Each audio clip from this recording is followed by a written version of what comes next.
Hay descubrimientos que te cambian en el momento exacto en que ocurren. Sin proceso. Sin preparación.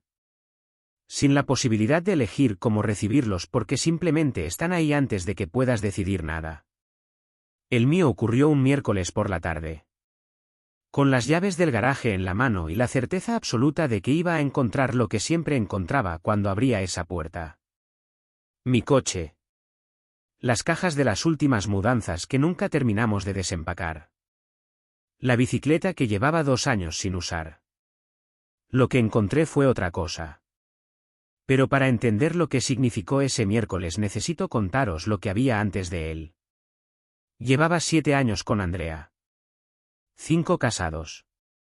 De esos años que construyen algo que uno llega a creer que conoce tan bien que ya no necesita mirarlo directamente porque simplemente está ahí. Como el mobiliario. Como la luz que entra por la ventana de la cocina por las mañanas. Como todas las cosas que forman parte de tu vida de una forma tan constante que dejan de ser visibles precisamente por eso. Andrea era diseñadora gráfica. Trabajaba desde casa la mayoría de los días con esa disciplina de los freelance que han aprendido a separar el espacio de trabajo del espacio de vida aunque los dos estén en el mismo lugar. Era buena en lo que hacía. Creativa, meticulosa, con una capacidad para concentrarse durante horas que yo siempre había admirado. Yo trabajaba fuera. Horario de oficina, salidas a las 8, vuelta variable según el día pero raramente antes de las 6. Una rutina que llevaba años siendo lo que era y que ninguno de los dos cuestionaba porque era simplemente la estructura alrededor de la cual habíamos organizado todo lo demás. Esa estructura fue también lo que hizo posible lo que hizo posible. El miércoles en cuestión tuve una reunión cancelada a última hora. Una de esas cancelaciones que llegan con poco aviso y que reorganizan el resto del día de formas que nadie había calculado. Salí de la oficina a las 2:30. Normalmente no llegaba a casa antes de las 6:30 o las 7. Andrea no esperaba que llegara a las 3. Aparqué en la calle porque la plaza del garaje la usaba ella durante el día para su coche cuando trabajaba desde casa. Había un coche aparcado en la calle frente a nuestra casa que no reconocí pero que no me llamó especialmente la atención. Los coches aparcados en la calle son coches aparcados en la calle. Entré por la puerta principal. La casa tenía un silencio que en el momento no supe leer bien. No el silencio del trabajo concentrado que yo conocía. Otro tipo de silencio. Llamé a Andrea. No respondió. Pensé que quizás había salido. Que el coche que había visto en la calle era de alguien del vecindario. Que la casa estaba vacía y que tenía la tarde libre para hacer lo que quisiera. Fui a la cocina a buscar algo de beber. Miré por la ventana que daba al patio interior. La puerta del garaje desde el patio estaba entreabierta. Eso sí era inusual. Andrea nunca dejaba la puerta del garaje abierta. Era casi una manía suya, una de esas costumbres pequeñas que uno aprende de la persona con quien vive y que se vuelven tan predecibles como cualquier otra cosa. Salí al patio. Empujé la puerta del garaje. Lo que vi tardó aproximadamente 2 segundos en registrarse completamente. Andrea. Y un hombre que yo no conocía. En mi garaje. Entre mis cajas sin desempacar y mi bicicleta sin usar y todo lo que ese espacio contenía. Los 2 segundos que tardó en registrarse fueron los 2 segundos más largos que recuerdo haber vivido. Andrea me vio. Su cara hizo en un instante todo el recorrido posible. Del shock al miedo a algo que podría haber sido culpa pero que llegó demasiado tarde para serlo del todo. El hombre que estaba con ella se volvió. No lo conocía. No era nadie de nuestro entorno que yo supiera reconocer. Era simplemente un desconocido en mi garaje en una situación que no necesitaba más explicación de la que ya tenía. Me quedé en la puerta. No dije nada durante un momento. No porque no tuviera palabras. Sino porque las palabras que tenía no eran las que quería usar en ese momento delante de alguien a quien ni siquiera conocía. Porque había algo en mí que en ese instante decidió que lo que pasara a continuación no iba a ser una escena. Que no iba a darle a ese momento más de lo que merecía en términos de espectáculo. Le dije al hombre que no conocía que podía irse. Con una calma que no sentía pero que encontré en algún lugar que no sabría localizar. Él se fue. Con la rapidez de alguien que no necesita que le digan las cosas dos veces en esa situación. Andrea y yo nos quedamos solos en el garaje. Ella empezó a hablar. Las palabras de esas situaciones, las que uno dice cuando está buscando un punto de apoyo y no encuentra ninguno. Que podía explicarme. Que no era lo que parecía. Que había una historia detrás. Le dije que no era necesario. Que era exactamente lo que parecía. Que necesitaba estar solo. Entré en la casa. Subí al dormitorio. Me senté en el borde de la cama con las llaves todavía en la mano porque en algún momento del recorrido desde el garaje hasta ahí no había encontrado el momento de soltarlas. Me quedé así durante un tiempo que no supe calcular. No llorando. No con rabia activa.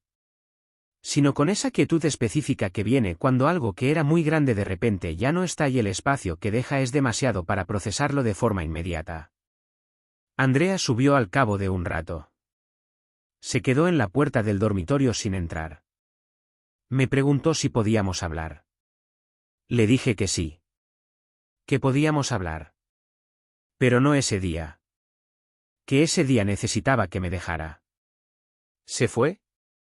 Escuché cómo recogía algunas cosas. Cómo bajaba las escaleras. Cómo la puerta principal se cerraba. Me quedé solo en esa casa que de repente tenía una temperatura diferente a la de todas las tardes anteriores. Esa noche llamé a mi hermano. No para contarle los detalles. Sino porque necesitaba la voz de alguien que me conocía desde antes de que ninguna de las cosas que ahora me definían existiera.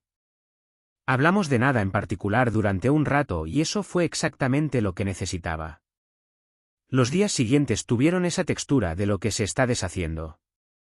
Andrea volvió al día siguiente y tuvimos la conversación que había pedido tener. Larga.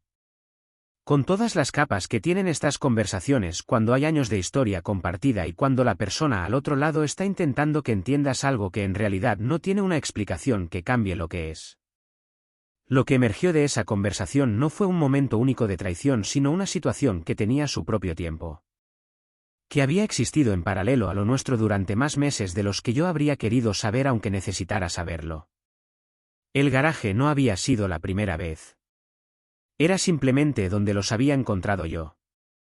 Hubo más conversaciones en los días que siguieron. Con Andrea. Con un abogado eventualmente porque ese proceso también llegó. Con personas cercanas que necesitaban saber y con otras que no necesitaban saber pero que se enteraron de todas formas porque así funcionan estas cosas. No voy a decir que lo gestioné perfectamente porque no lo hice. Hubo momentos en que lo que sentía era más grande que mi capacidad de contenerlo. Hubo noches malas. Hubo días en que funcionar requería un esfuerzo que en circunstancias normales no habría reconocido como esfuerzo. Pero hubo también algo que me sorprendió por su claridad desde muy pronto. Que lo que más dolía no era la imagen del garaje. Era la comprensión de lo que había existido sin que yo lo supiera. El tiempo. Las conversaciones que yo no había tenido y que otros habían tenido en mi lugar.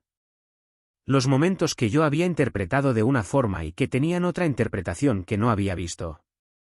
El garaje era el final de algo. No el inicio. Y el final, por doloroso que fuera, era también el momento en que dejaba de vivir en una versión de mi vida que no era lo que yo creía que era. Hay algo que cambia cuando uno entiende eso. No de golpe. No con la claridad ordenada que uno imagina que tendrían estos momentos. Sino gradualmente, con el tiempo, en la forma en que cambian las cosas reales. La vida que siguió fue construida con lo que quedaba después de ese miércoles. Que no era nada de lo que había planeado pero que resultó ser suficiente para construir algo diferente. Algo que con el tiempo fue teniendo su propia forma y su propio valor que no dependían de lo que había sido antes. Hay personas que me han preguntado si guardo rencor. Les digo lo mismo siempre. Que el rencor requiere energía. Que la energía que habría gastado en rencor la usé en otra cosa. Que esa otra cosa resultó valer más que el rencor. No es una respuesta heroica. Es simplemente práctica.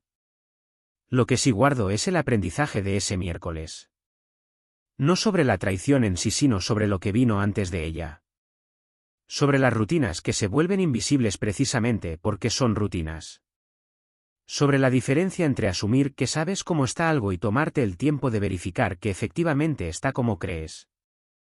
Sobre la importancia de mirar directamente las cosas que forman parte de tu vida en lugar de dejar que la familiaridad las vuelva invisibles. El garaje era el lugar donde guardaba las cosas que ya no necesitaba pero que tampoco había terminado de soltar. Resultó ser el lugar donde encontré la razón para soltarlas todas. Y empezar desde otro sitio. Eso es todo. Gracias por escucharme.